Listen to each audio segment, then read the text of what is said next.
28 vjeçar është ekzekutuar këtë pasdite në qytetin e Durrësit. Autori i ngjarjes është larguar, por policia e ka identifikuar tashmë. Dyshohet se krimi ka ndodhur për hakmarrje. Shoqata e intelektualëve të Burgosurve Politikë, Musine Kokalari, ka kërkuar Presidentit të Republikës të mos vonojë dekretimin e ligjit për dosjet. Kreu i shtetit ka edhe 4 ditë afat për dekretin, ndërsa drejtuesit e shoqatës flasin për një zvarritje pa arsye. Shpërthimi një bombule gazi në një pallat ka shkaktuar 3 viktima dhe 4 të plagosur në Bari. Gazi i lëngshëm përbën shqetësim edhe në Shqipëri, ku tregtimi kryhet jashtë standardeve të sigurisë. Izraeli ka kërkuar Washingtonit të sulmojë një kompleks bërthamor iranian vitin që kaloi, por kjo është refuzuar nga presidenti Bush, i cili ka shmangur në këtë mënyrë një konflikt të ashpër në lindjen e mesme. Dy kampionatet më të fortë të futbollit evropian, Serie A dhe Premier Liga, ofrojnë emocione. Roma Milan në mbrëmje, ndërkohë që Manchester United Chelsea është luajtur të dy ndeshjet drejt për së drejti në Supersport.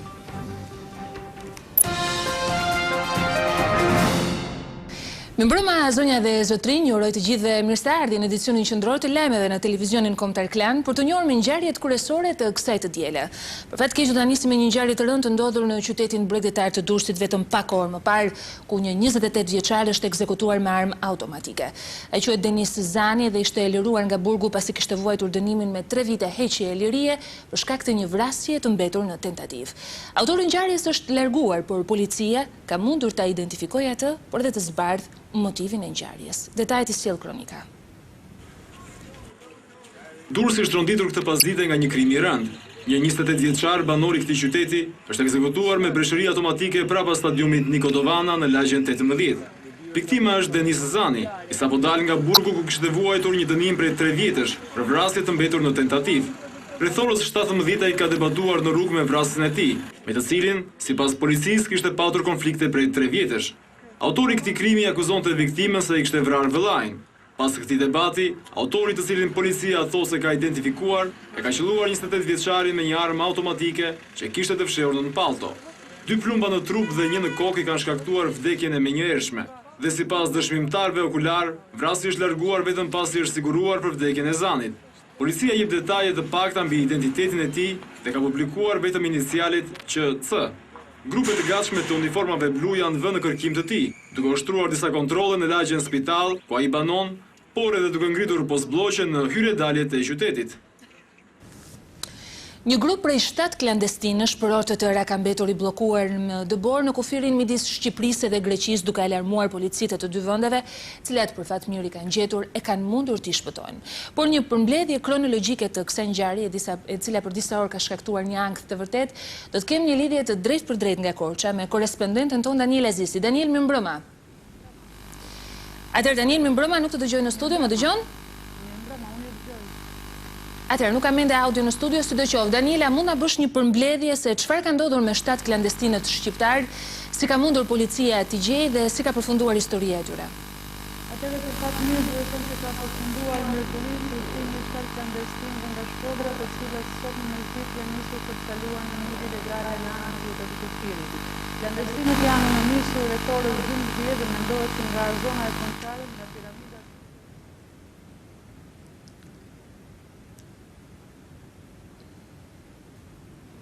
të kufirit, udhëtimi i tyre ka vazhduar 4 deri 5 orë më këmbë, po duke se mjegulla e dendur, tereni i vështirë dhe trashësia e borës nuk i kanë lejuar ata që të vazhdojnë më tej udhëtimin.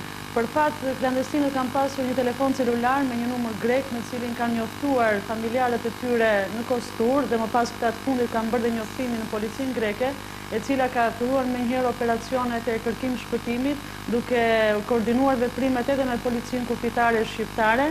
Operacioni ka vazhduar për rreth 1 orë e 30 minuta në të 2 anët e kufirit dhe më pas klandestinët janë mundur të gjenden nga policia greke disa metra në thellësitë të tokës greke. Mësohet nga ana e drejtorisë policisë kufirit që klandestinët janë të gjithë në gjendje të mirë shëndetësore. Midis tyre ka pasur 3 gra, ka pasur dhe 2 fëmijë, por edhe ata nuk kanë pasur probleme shëndetësore.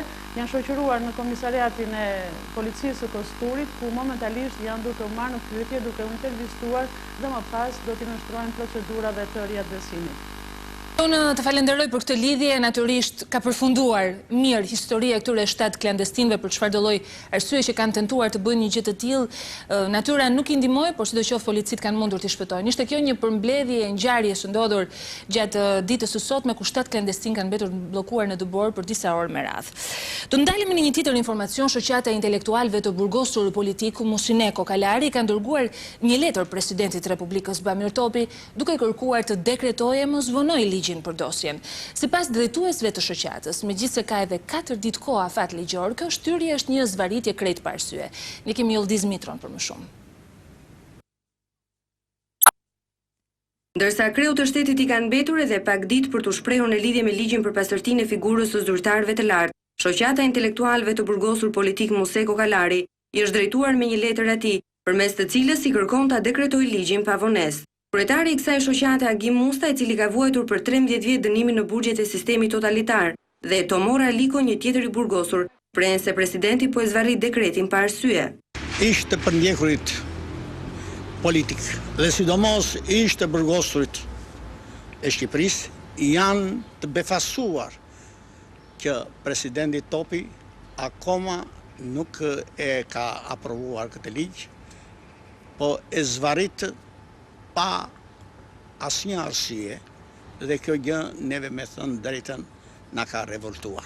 Pikërisht sot të nisur nga vonesa që presidenti Topi bën këtë ligj, neve jemi drejtuar sot presidentit me një letër ku kërkojmë takime të për t'ia shpjeguar gjendjen shpirtërore të ish burgosur politik në lidhje me vonimin e daljes së ligjit të lustracionit ose hapjes së dosjeve. Mendoj se kjo që po diskutohet tash është shumë me vonesë. Dhe unë uroj që Parlamenti shqiptar mori një vendim dhe këtë vendim besoj se presidenti nuk duhet që të mos ta neve e këshillojmë si të përndjekur politik jemi që të aprovojë atë që ka bërë Parlamenti shqiptar. Si të përndjekur politikë kemi vuajtur dhe duam si që në institucionet shtetërore, parlamentet, të mos kemi ata që kemi pasur neve që na kanë marrë shpirtin gjithë jetën tonë. Nisur nga shqetësimet e ngritura nga opozita se ky ligj prek disa norma kushtetuese dhe se ka në themel të tij hakmarrje ndaj disa prokurorëve dhe gjyqtarëve, përfaqësuesit e kësaj shoqate e përjashtojnë kategorikisht hakmarrjen, por theksojnë domosdoshmërinë e pastrimit të institucioneve shtetërore nga ata element që kanë dhënë vendime për të marrë jetë njerëzish. Neve nuk kërkojmë hakmarrje, sepse neve nuk duhet të vemi, si që bën ata të bëjmë dhe neve. Se po të ishte ashtu këtë e bëshim ne të dyne të një neve, që nuk na hinte asnjë gjë në këmbë, po ne menduam si shqiptarë. Unë kam gjithmonë parasysh këshillat e të madhit të Mitat Frashëri. Mos i lieni duart me gjak.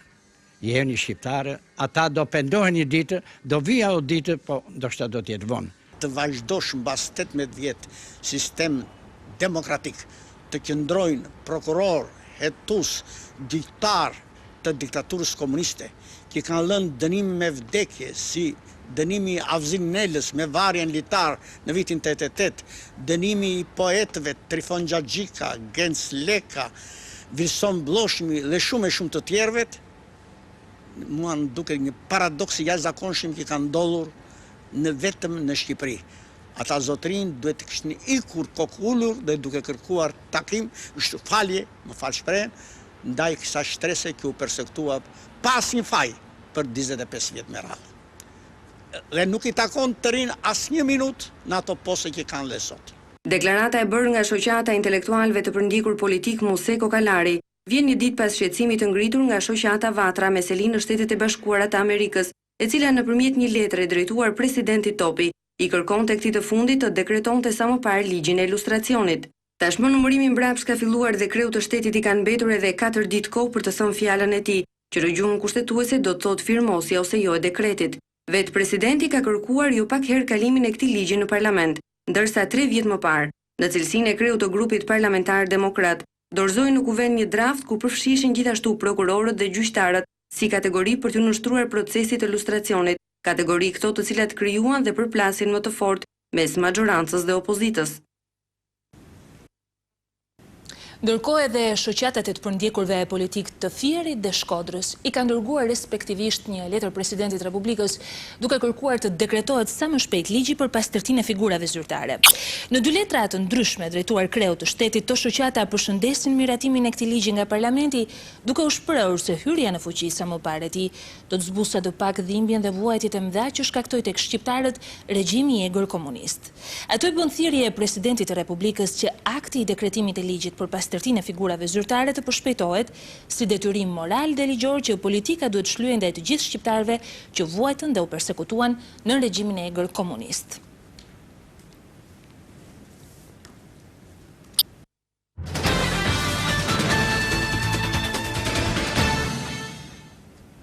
Një ngjarje e rëndë ka ndodhur në fqinjën e përtej Adriatikut në Itali, ku në Bari një pallat 3 katësh është rrëzuar si pasojë e shpërthimit të shkaktuar nga rrjedhja e gazit. Disa persona kanë mbetur në ndërnoja, bilanci paraprak 3 të vdekur, 4 të lënduar. Ndjekim pamjet. Një banesë 2 katësh është rrëzuar në Bari të Italisë, pak pas mesditës, për shkak të një shpërthimi të shkaktuar nga një rrjedhje e gazit. 3 persona, 2 gra të moshave 80 dhe 89 vjeç dhe një burr 46 vjeçar kanë humbur jetën. I menjëhershëm ishte reagimi i forcave zjarrfikse dhe atyre të shpëtimit, të cilët kanë arritur të nxjerrin 8 persona të gjallë nga rënojat, 4 prej tyre të plagosur. Ata janë dërguar në spital. Shpërthimi ka dëmtuar rënd edhe disa dyqane për rreth banesës. Aty jetonin 4 familje, mes tyre dhe 3 fëmijë, të cilët pak para shpërthimit kishin dalë për shëtitje me prindërit e tyre. Banorët e lagjes në San Girolamo kanë dalë menjëherë në rrugë të friksuar nga lëkundjet e shkaktuara nga shpërthimi. Kërkimi për persona të tjerë të bllokuar në ngërmadha vazhdon. Jo pak raste shpërthimesh të shkaktuara nga gazi i lëngshëm ka ndodhur edhe në Shqipëri për shkak të mungesës së kushteve dhe sigurisë teknike të trajtuara vazhdimisht në edicionet informative të televizionit Klan. Avokati i popullit ka dërguar për ndjekje penale disa subjekte, është duke monitoruar në mënyrë të vijueshme tregun në fjalë, por abuzimet nuk mungojnë e për fat keq shoqëruara edhe me viktima. Tregtimi i gazit të lëngshëm vazhdon të kryhet duke shkelur hapta si rregullat e sigurisë teknike. Në kryeqytet, bombulat e gazit mbushen rëndom të pranë pikave të karburantit, ndonse një gjë e tillë është kategorikisht ndaluar me ligj. Pikat e karburantit janë të autorizuara të tregtojnë gaz vetëm për ato mjetet, theksojnë ekspertët, ndërsa mbushja e bombulave në prani të konsumatorit mund të kushtojë atyre përveç masave administrative edhe ndjekje penale. 6 prej tyre janë kallëzuar penalisht tashmë nga avokati i popullit, i përfshirë në këtë shqetësim të trajtuar gjerësisht në edicionet informative të televizionit Klan. Sipas ekspertëve, bombulat e gazit duhet të mbushen vetëm pranë qendrave të kontrolluara dhe të licencuara nga Inspektorati Qendror Teknik. Qendra të tilla duhet të ngrihen larg zonave të banuara, nga dhe ku më pas, të pajisura me elementet e sigurisë, bombulat duhet të transportohen drejt pikave të autorizuara për shitjen. Tregtimi i vend dhe pavend i bombulave është një tjetër kërcënim i vazhdueshëm për jetën e qytetarëve. Edhe në kërkesën e avokatit të popullit drejtuar disa institucioneve që merren në monitorimin dhe rregullimin e këtij tregu, theksoi se mungesa e standardeve të sigurisë mund të kushtojë jetë njerëzish, siç ndodhi vitin e shkuar të Berat. Nesër nis aplikimi për kartat e identitetit. Ministria e Brendshme me këtë rast ka shpjeguar edhe një herë procedurat që duhen ndjekur nga qytetarët. Ju ftoj të ndiqni zëdhënësin zotin Fatmir Konja. Nesër e hënë 12 janar 2009 fillon procesi i aplikimit të qytetarëve shqiptar për pajisjen me letërnjoftim elektronik dhe pasaport biometrike. Në vigjelje të kësaj ngjarjeje tepër të rëndësishme, së pari për vetë qytetarët shqiptar dhe së dyti për proceset integruese të Shqipërisë, Ministria e Brendshme u bën thirrje të gjithë qytetarëve të aplikojnë për letërnjoftimin elektronik. Skema e aplikimit për këto dokumente është fare e thjeshtë. Paguhet në post ose pranë institucioneve ku keni qendrën e punës tarifa për letërnjoftimin dhe pasaportën biometrike. Qytetari paraqitet në zyrat e aplikimit që janë pranë çdo njësie bashkiake. Qytetari paraqet mandat arktimin dhe prezantohet duke treguar një nga dokumentat që do të identifikojë veten, pasaport, certifikat, patent për drejtim automjeti, flet hyrje për një institucione e të tjerë. Të dhënat gjenerohen direkt nga regjistri kombëtar i gjendjes civile. Operatori, qytetari dhe në punësi i gjendjes civile i kontrollojnë ato dhe nëse i gjejnë në rregull e printojnë formularin e aplikimit që firmoset nga të 3 personat. Qytetari në punësi i gjendjes civile dhe operatori i regjistrimit. Nëse jo, qytetari shkon në gjendjen civile. Pastaj merren shenjat e gishtave, dilet në fotografi dhe merret edhe në nënshkrimi elektronik. Gjithçka në një zyrë dhe vetëm një herë. Megjithse e diel, ditë pushimi nuk kanë munguar deklaratat, akuzat e kundërthëniet në politikën e ditës, ju ftoj të ndiqni një përmbledhje në vijim.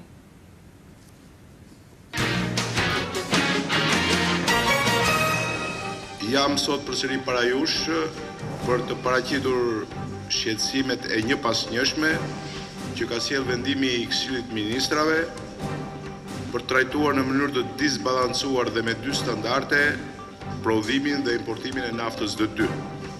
Ky veprim mund të cilësohet si një masë kufizuese e tregtisë e cila çon në kufizimin apo ndalimin e plot të produktit nga importi dhe si rrjedhoi është në kundërshtim me nenin 11 të marrëveshjes GATT-OBD.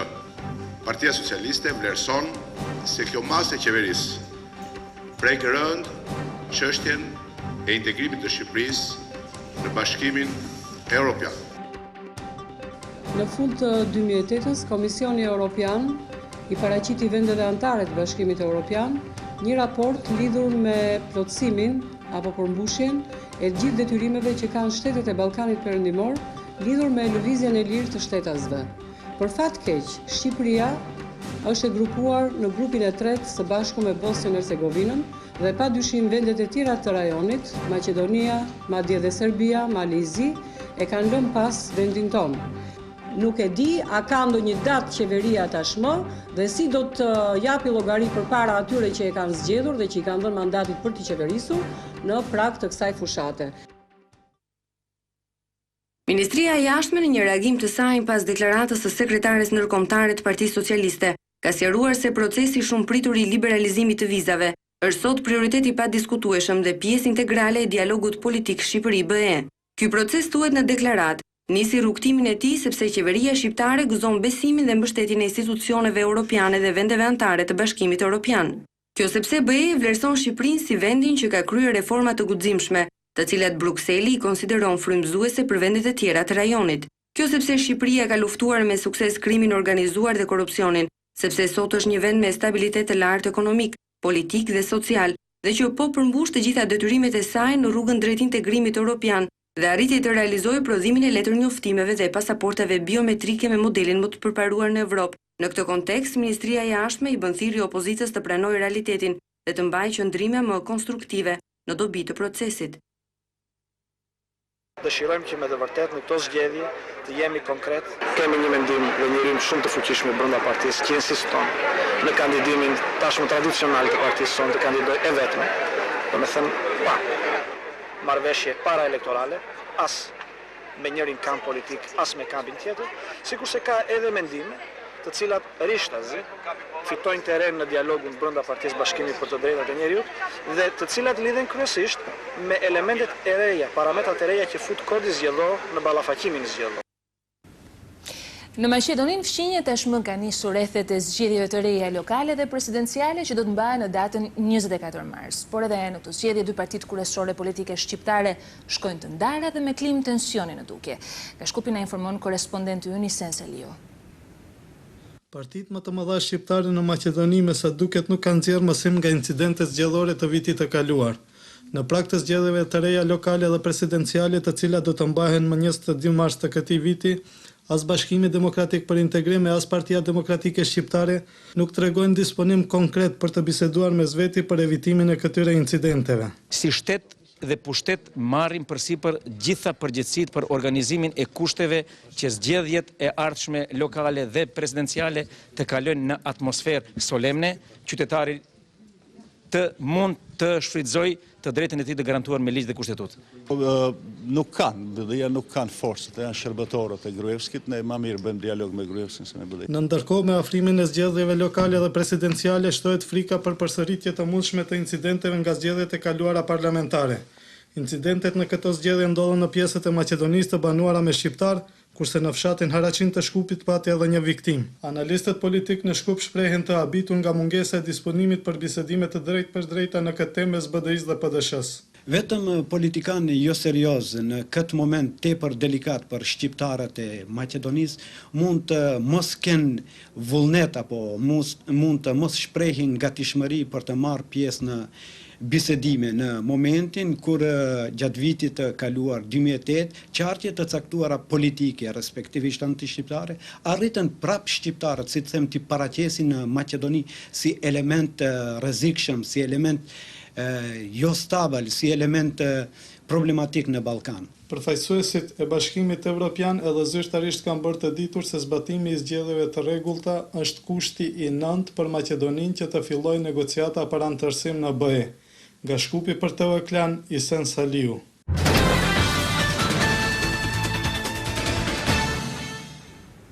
E përditshme amerikane e New York Times shkruan se Izraeli ka kërkuar Washingtonit të sulmojë një kompleks bërthamor iranian vitin që kaloi.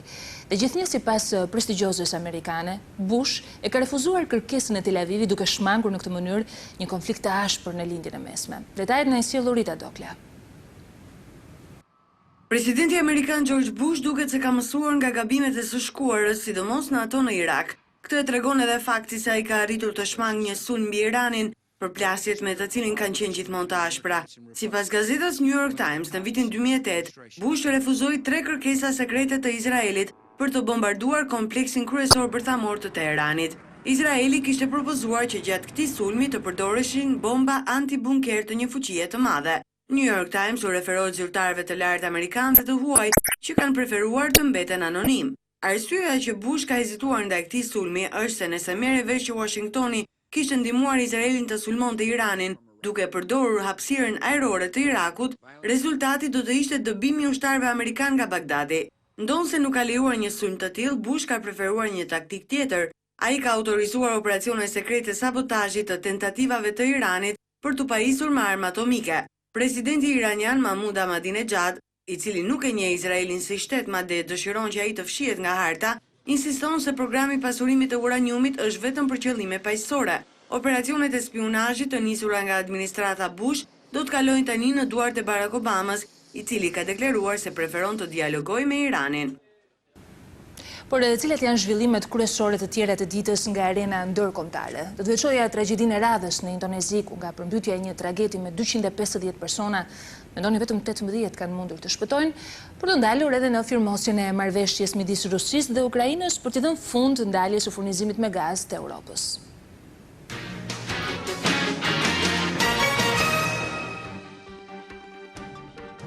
Një tragedi me 250 pasagjerë në bord u mbyt në Indonezi. Ngjarja ndodhi në mbrëmjen e së shtunës dhe tragedi u përmbys si pasojë një stuje të fuqishme. Deri tani janë shpëtuar vetëm 18 anëtarë të ekuipazhit dhe kërkimet për të mbijetuarit vazhdojnë. Izraeli është fare pranë arritjes së qëllimeve në Gaza pas zbrapsjes së Hamasit, tha kryeministri izraelit Ehud Olmert. Në një konferencë për shtyp, Olmert tha se me fundin e kësaj ofensive, realiteti i sigurisë në jug të Gazës do të ndryshojë e civilët do të ndihen më të sigurt. Burime mjekësore palestineze thanë se 880 persona kanë humbur jetën nga fillimi i sulmeve. 10 ushtarë dhe 3 civil izraelit janë vrarë gjatë kësaj periudhe. Vëzhguesit europian janë nisur drejt stacioneve të tranzitit të gazit rus në Ukrainë për të mbikëqyrur transportin e tij drejt vendeve të bllokut. Lajmi vjen pas marrëveshjes mes Bashkimit Evropian, Rusisë dhe Ukrainës. Ky hap pason ditë të tëra të diplomacisë së ndjekur nga Bashkimi Evropian dhe dy vendet. Megjithatë, do pak kohë derisa gazi të vërshojë drejt Europës, e cila është lënë në mëshirë të motit. Pak minuta para se të hapeshin tregjet ruse për herë të parë për 2009, rubla ra në 30.86 kundrejt dollarit. Kjo u konsiderua si rënja më e madhe në një ditë të vetme në më shumë se një dekadë. Për rusët, kjo rënje nënkupton se me rublën mund të blejnë më pak ushqime se pak ditë më parë. Princi britanik Harry është përfshirë në një skandal si pasojë së cilës e gjithë media i është vënë kundër. Një gazetë nxorri një video që tregonte Harryn se si e shante një koleg aziatik, duke e thirrur atë paki, një term fyes për emigrantët pakistanez, por 24 vjeçari tha se fraza nuk ishte raciste dhe nuk e kishte përdorur për keq. Gjithsesi, nipi i mbretëreshës Elizabeth është detyruar të kërkojë falje.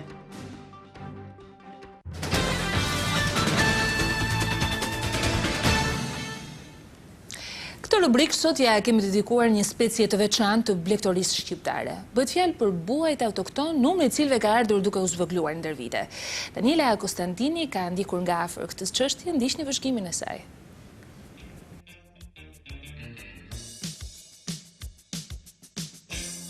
Raca autoktone e buajve në Shqipëri ka rrezikuar për vite të tëra zhdukjen.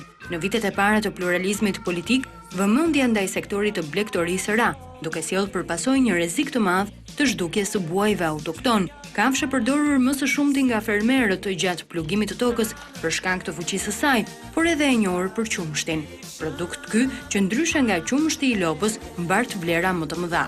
Sot në mbarvendin, sipas dhënave të Ministrisë së Bujqësisë, kemi 185 krerë të shpërndar në rrethin e Tiranës, Elbasanit dhe Thierit. Ne zgjodhem të shkojmë në rrethin e Elbasanit për të treguar se në cilat kushte fermerët shqiptar rrisin buajt dhe buallicat dhe cilat janë përfitimet që ata kanë nga mbajtja e tyre.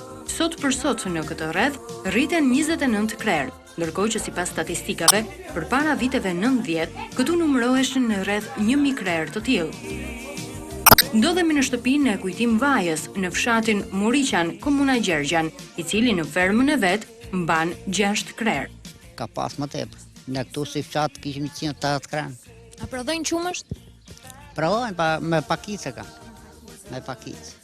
Megjithatë është shumë i veçantë qumshti që prodhojnë buallicat apo jo? Po si. Çfarë ndryshimi ka nga qumshti i lopës? Kanë qumësh më të trashë, më të mirë bullica se lopë. Në fakt, të rrisësh buajt nuk është as pak e lehtë, siç tregon edhe një tjetër fermer i zonës, i cili mban 7 krerë. Sipas tij, kjo kafshë kërkon sasi të madhe ushqimi, që jo gjithmonë i sigurohet. Ju keni përfitim nga qumshi i buallicës, 7 buallicave që keni?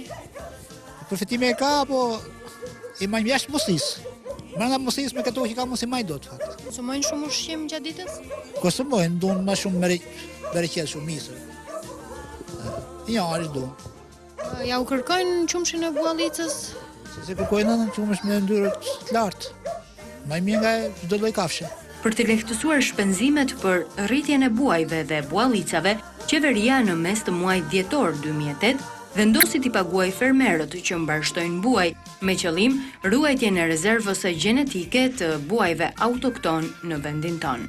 Ashtu siç tregojnë fermerët dhe specialistët, qumshti i buallicave mbart vlera të mëdha ushqimore e kuruese. Ka që i kërkojnë dhe për smunje, pjesë e kërkojnë për këto kollamjes që i thojnë këta madjut për parën e vjetër. Me këtë produkt prodhohet mozzarella, lloj djathi i njohur sidomos në Italinë fqinje. Kjo është edhe arsyeja pse jo shumë kohë më parë një grup specialistësh italian ishin në vendin ton për të parë nga afër gjendjen e buajve dhe për të verifikuar origjinën e tyre. Kemi arritur të nënshkruajmë edhe një protokoll bashkëpunimi me një asociacion italian, edhe me Universitetin Mesdhetar të Barit, të cilat është marrë një financim i parë për rikuperimin e kësaj racës. Këto janë raca autoktone të vendit, vinë me origjinë nga raca mesdhetare, mediterrane, siç e kanë italianët. Mendojmë që nëpërmjet një ndërmjetësimit të një privati, të krijojmë një projekt pilot, duke krijuar një kompleks me fillimisht me 200 krerë në rrethin e Elbasanit. Mendojmë që ta rikuperojmë, të sillojmë të racë, sepse është thashë ka produksione shumë të mira për prodhimin e djathit mozzarella. Ndërkohë që fermerët në vendin ton, për shkak të mungesës së organizimit në Baxho, me qumshtin e buallicës, arrin të prodhojnë vetëm djath për përdorim shtëpiak dhe jo shumë të sofistikuar sa mozzarella. Audicioni i misionit lider tashmë ka hyrë në fazën e tij kulminante. Shumë të rinj ambicioz nga rrethet të ndryshme të Shqipërisë, por edhe nga viset mbar shqiptare, kanë dalë përpara juristë dhe kjo e fundit konstaton se që tash kemi të bëjmë me ethe të forta të një konkurimi dinjitoz në këtë reality show.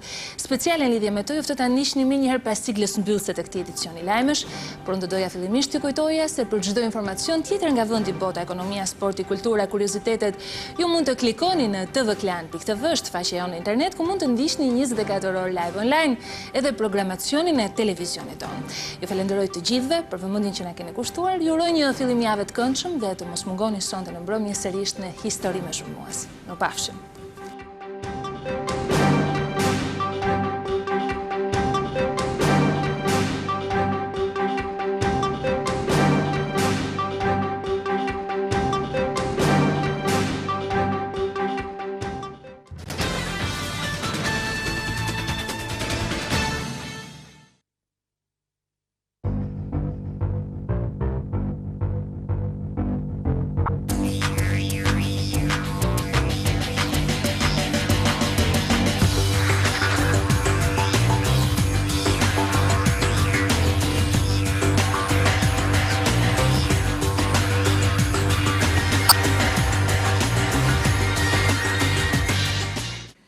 Këto ditë pranë TV Klan ka nisur dhe audicioni për përzgjedhjen e të rinjve që do të marrin pjesë në reality show më të ri të quajtur Lider.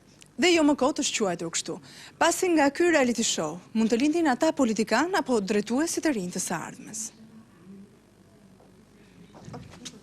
Thua që e ndjen veten lidere. Çfarë të bën ta thuash këtë? Çfarë bën që ta ndjen veten lidere?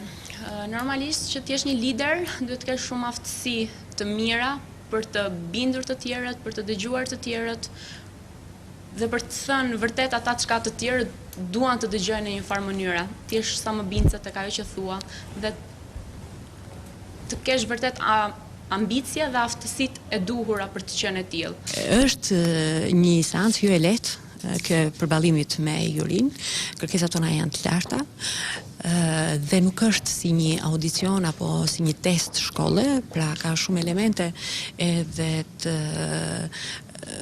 njohjes tyre, profilit tyre psikologjik dhe njohurive që ata i kanë për të qenë të sigurt se po zgjedhim më të mirët mes tyre.